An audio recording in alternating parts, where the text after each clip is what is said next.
Renaissance Florence wasn't built on art, it was built on double-entry bookkeeping. And in the Medici bank's ledgers, I found the accounting trick that changed history, the Fondo Nero, Black Fund. Not illegal, but unrecorded. A shadow treasury even the bank's partners didn't fully know about. The evidence was in a water-damaged account book from the Archivio di Stato di Firenze, misfiled as Spice Merchants Records, 1450. But the numbers were too large for spices, and the client codes matched Medici bank branches, Rome, Venice, Bruges, London. One entry froze me. Transfer to vault under the Arno's old bed, 50,000 florins in bullion. For the city's redemption should God turn his face from Florence. Under the Arno's old bed, the river had changed course after the great flood of 1333. For the city's redemption, not the Medici family's wealth, but Florence's emergency fund. The hunt for Cosimo de' Medici's $200 million civic insurance fund began with a water-stained ledger entry. Phase 1. The banker's conscience. Cosimo de' Medici, Pater Patriae, father of the fatherland, was both ruthless banker and generous patron. His public works transformed Florence. But his private fears? The Ciompi revolt of 1378, when wool workers nearly overthrew the oligarchy, haunted him. What if Florence's golden age collapsed? Dr. Giovanni Rossi, Florentine archivist, explained, after the 1333 flood, the city rebuilt the river walls, creating undergraneous chambers for flood control. Cosimo funded that engineering. He could have added private modifications. Satellite interferometry, measuring ground movement over time, revealed subsidence anomalies along the Arno's old course near the Ponte Vecchio. Not modern construction. Something older, settling unevenly. But accessing it meant dealing with modern Florence's bureaucratic labyrinth. The Soprintendenza Archeologia, Cultural Heritage Authority, the Comune di Firenze, city government, and the current Medici descendants, still influential, all had claims. Worse, an international art investment fund had gotten wind of our research. Their representative, Klaus Richter, offered partnership. We provide political access, you provide expertise. We split what's found. Dr. Rossi refused. This is Florentine heritage, not commodity. Phase 2. The river's memory. The old Arno bed was now built over, except for one section, the Basilica di San Lorenzo's crypts. Cosimo was buried there, and medieval maps showed the old river passed directly beneath. With church permission, we scanned the crypt floors. Ground-penetrating radar revealed a brick-lined tunnel descending from Cosimo's tomb, heading riverward, but it was blocked by a Renaissance-era iron gate. The gate had no lock. Instead, it had 15 circular depressions arranged like the constellation Corona Borealis, Cosimo's personal emblem. And inscribed in Latin, "The key is the measure of a man's soul, not his wealth." Measure of a man's soul, Dante's Divine Comedy, no. Petrarch's sonnets, possibly. Then Dr. Rossi remembered, Cosimo was obsessed with Platonic philosophy. Plato said the soul's measure was justice. But how to measure justice with a physical key? Research revealed Cosimo's innovation. Geometric locks based on Platonic solids. The gate required 15 metal rods of specific lengths, corresponding to the harmonic proportions of justice. We found the rod lengths encoded in Cosimo's personal copy of Plato's Republic in the Laurentian Library, in marginal notes about civic harmony. The lengths formed a musical scale when struck. We had rods forged to specification. Inserting them in order, shortest to longest, made the gate resonate. At the 15th rod, the entire gate dissolved into harmonic vibration, its molecules temporarily aligned to pass through. A sonic key, centuries ahead of its time. Phase 3. The underground Arno. The tunnel descended to a Roman-era sewer repurposed by Medici engineers. And there, the old Arno bed was actually a controlled channel with sluice gates, now dry. At its end, a Renaissance vault door of polished bronze, engraved with Florence's lily emblem. And a mathematical puzzle. What number, divided by the number of virtues, multiplied by the number of liberal arts, squared by the number of planetary spheres, equals the year of Florence's founding?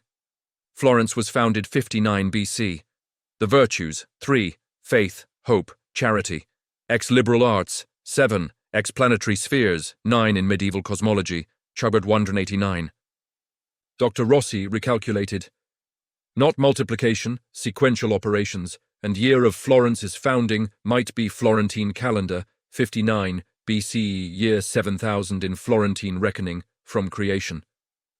The solution, x3, x72, 7000, x300. We dialed 300 on the combination lock, an astonishingly early example. The door opened. Phase 4. The city's insurance policy. The vault was neither opulent nor hidden. It was municipal in scale, and it contained gold bars stamped not with Medici balls, but with Florence's lily. Silver ingots, arranged by weight, for 1 month's grain supply, for repairing 100 houses, etc.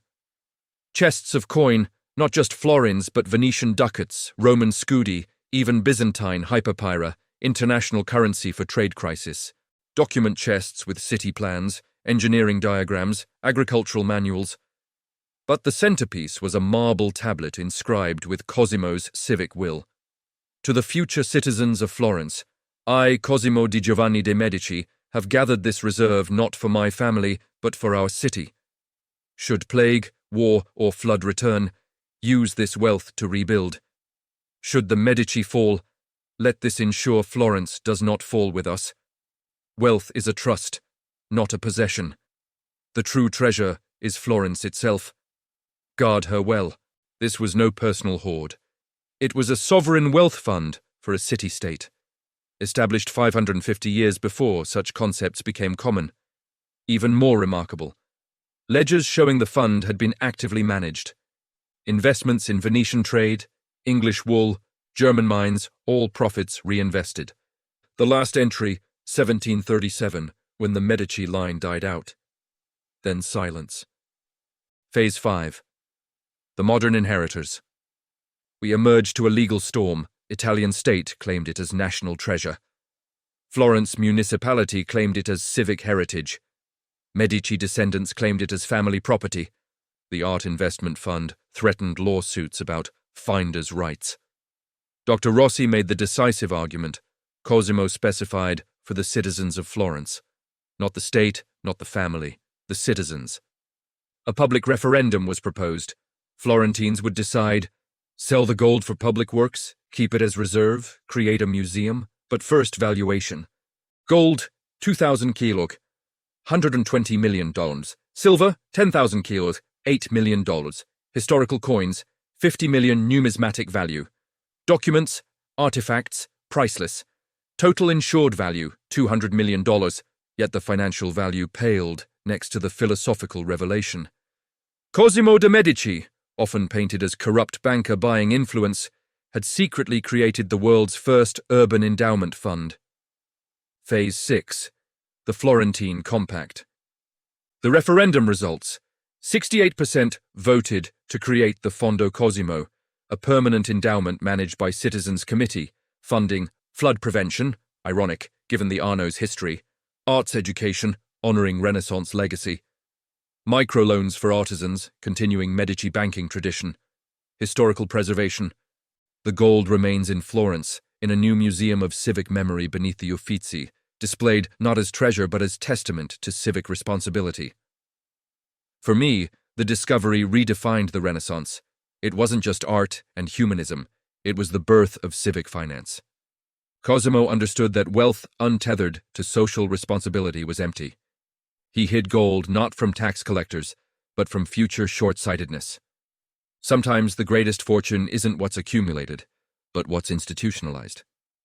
Cosimo didn't just leave Florence art and architecture. He left an ethical financial instrument, a city's insurance policy paid for with banking profits, hidden where only those who understood both money and morality would think to look. The real treasure was finding that the father of the fatherland took that title literally. He was, in modern terms, Florence's fiduciary, and he executed his duty across centuries, trusting future Florentines would be worthy of his foresight. And perhaps that's the ultimate Renaissance lesson. Wealth is temporary, but the structures of common good we build with it can outlast dynasties, republics, even rivers changing their courses.